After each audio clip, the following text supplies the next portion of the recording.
Okay mga kababayan, Chris Ulo po at welcome back po ulit dito sa ating YouTube channel. Okay mga kababayan, pag-usapan ho natin itong si Secretary J. Ruiz. Secretary ho ng PCO. No, mga kababayan, na kung saan hindi pa alam kung ano ho ang talagang status ho ni Secretary J. Ruiz ng PCO. No, kasi nung nakaraan, alam niyo naman mga kababayan, mga ka-analyze, nagkaroon ho ng panawagan si Pangulong Bongbong Marcos sa iba't ibang sekretary ho ng ahensya ng gobyerno na magbigay ho sa kanya ng courtesy of resignation. No? Meron hong mga tinanggap, meron hong mga nanatili sa kanilang pwesto. O ito hong si ayon ho sa aking nakitang report nung nakaraan. Wala pa hong sinasabi na itong si Secretary J. Ruiz tinanggap ang kanyang courtesy of resignation. No, wala pa sinasabing tinanggap ni Pangulong Bongbong or tinanggap ng Malacanang or ng Palasyo. Pero may nakita akong isang report na kung saan wala ring nakalagay doon na si Secretary J. Ruiz ng PCO mananatili or hindi tinanggap yung kanyang courtesy of resignation. So, kumbaga sa wala pang positive, wala ring negative, wala ring negative, wala ring positive. Parang gano'n eh. Pero mga kababayan, ito hong tawag dito, PAPI, no? Ito hong Publisher Association of the Philippines Incorporated ay nananawagan ho umaapila kay Pangulong Bongbong Marcos na panatilihin sa pwesto si PCO Secretary J. Ruiz. Pakinggan muna ho natin to mga kababayan, mga ka-analyze, bago ho tayo magbigay ng reaction, opinion, analyze ho dito sa isyong ito. Pakinggan muna natin. Philippines Incorporated o PAPI umapela kay PBBM na panatilihin sa pwesto si PCO Secretary J. Ruiz. Balita mula kay RH5, Val Gonzales. Val. Nananawagan ang Publishers Association of the Philippines Incorporated o PAPI kay Pangulong Ferdinand Bongbong Marcos Jr. na panatilihin sa pwesto si Presidential Communications Office Secretary J. Ruiz. Ang PAPI ay isa sa pinakamalakit matandang media organization sa bansa. Ayon kay PAPI President Nelson Santos, hindi matatawaran ang profesionalismo, journalistic integrity ni Secretary Ruiz na magpapalakas sa masalimuot na panahon para sa paghatid ng makabuluhang mensahe ng gobyerno.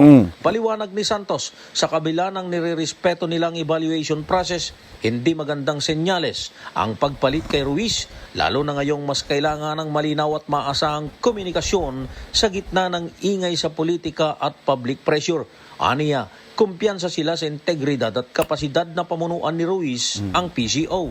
Sabi ng pinuno ng PAPI, isang veterano at iginagalang na mamamahayag si Ruiz na may dekadang karanasan. Pambihira rin aniya ang mayroong malalim na pangunawa sa larangan ng media at sentimiento ng publiko na akmang-akma para sa isang PCO secretary. Giit ni Santos, kitang-kita nila sa PAPI, maging sa iba pang hanay ng media, ang pagiging patas ni Ruiz, makatotohanan at daluyan ng tamang impormasyon sa gitna ng talamak na pagkalat ng fake news. Ako si Val Gonzales, DJ. Ayan ho, mga kababayan, itong video ito, report balita ito, galing ho, credit ho sa DZRH News. Okay mga kababayan, itong PAPI, itong tinatawag na Publisher Association of the Philippines Incorporated, nananawagan ho kay Pangulong Bongbong Marcos na panatilihin itong si Secretary J. Ruiz na mamuno pa rin dyan sa PCO, sa Presidential Communication Office. Ako mga kababayan, hindi ko alam kung sino mismo ang nag-i-evaluate dito sa mga nagbigay ho ng courtesy of resignation. Kasi yung iba tinanggap. So, ibig sabihin, yung mga nagbigay ng courtesy of resignation, yung iba, tinanggap ni Pangulong Bongbong. Ibig sabihin, pinayagan ka, mag-resign na. Yung iba naman, nanatili sa kanilang mga pwesto. So, ibig sabihin, hindi tinanggap ang kanilang courtesy of resignation. Hindi natin alam kung, ako hindi ko alam kung sino talaga nag-i-evaluate dito sa mga ito. So, si Pangulong Bongbong ba or may iba pang gabinete or ano. Pero ako mga kababayan, ito opinion ko Sa akin okay si Secretary J. Ruiz eh. Una-una tama yung sinabi ng papi. Veterano siya pamamahayag. Alam niya ang mga mundo ng tunay at maling pagbabalita. At alam ko na okay to si Secretary J. Ruiz. Okay siya sa mamuno sa PCO kasi okay yung undersecretary niya eh. Nakukuha niya yung point, yung punto. Okay yung trabaho ni Undersecretary Claire Castro eh. Ibig sabihin, yung nasa ibabaw niya, ayos. Okay, kasi yun ang boss niya eh.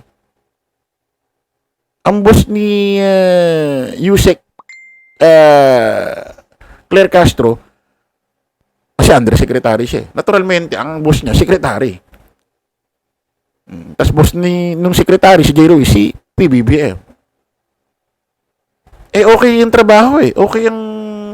Para sa akin, okay yung mga ginagawa, pagbabalita, ginagawang press conference, mga sinasabi ni Yusek Claire Castro. Ibig sabihin, okay yung boss niya. Silang nagbibigay ng communication eh. Mas ano nga lang nakikita nagbibigay ng opinion balita itong si undersecretary. Yun naman yata yung format ng kanilang mga posisyon. Kasi lumalabas ang pinaka-boss diyan sa PCO si J. Ruiz.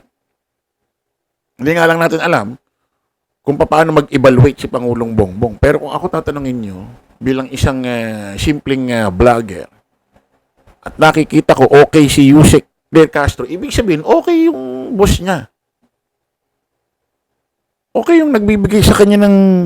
Kasi malamang yung mga ginagawang sinasabi ni Yusek Claire Castro, malamang galing dun sa taas yan kay secretary din dahil yun ang boss niya Kung tama ang landas, tama mga sinasabi, ginagawa trabaho ni Yusek Claire Castro, sabihin tama yung trabaho ni J. Ruiz.